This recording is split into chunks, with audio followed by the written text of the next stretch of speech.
Hey there, I'm Casey and this is Lauren, and we're two of Festival's Mealtime Mentors. This video is part of our Head Over Meals series where we are sharing weekly challenges to help you eat well in the new year. And this week's challenge is to have a plant at every meal.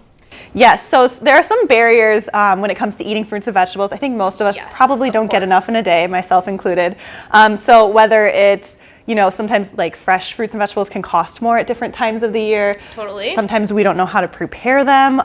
Oftentimes, frankly, other things just taste better. So there are a few barriers, but we have some tips to get over those. Yes, so the first tip is just keeping in mind that all forms of fruits and vegetables count towards our daily recommendation. So that includes, of course, fresh, which is what most people's minds go to, but also frozen, canned, dried, and then 100% juice as well. They all count.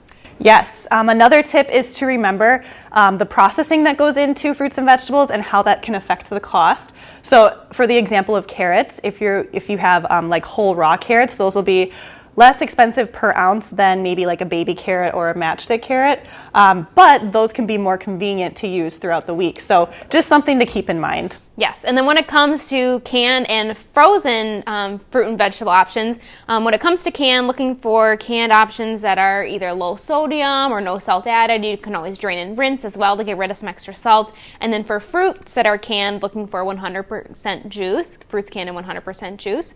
And then frozen, it's really just a matter of looking for more of a kind of our plain veggies and not things that have a lot of sauces or spices, things like that. Yes, another tip is when you do have those fresh fruits and veggies, when you get home from grocery shopping, prep those right away, whether you need to wash or cut or whatever you need to do, and then store them. It'll be a lot easier and save you some time during the week when you can just grab and go. Yes, and speaking of preparing, if you're not really a big veggie person or don't like a lot of veggies, try roasting them. So just heat your oven up to like 400 degrees, put the veggies in, and they really change the flavor as well as the texture. Absolutely delicious. It does. And along with the roasting, another thing you can do with veggies is dice them up very finely and throw them in whatever ground meat mixture you have, whether it's tacos or spaghetti or sloppy joes. You won't even be able to tell that they're in there, and it's a great way to still get some of those extra veggies in. So eating more fruits and vegetables, even the smallest amount, can really make a big difference. For sure. So go out there, get your plant with every meal. We're excited to see what you try.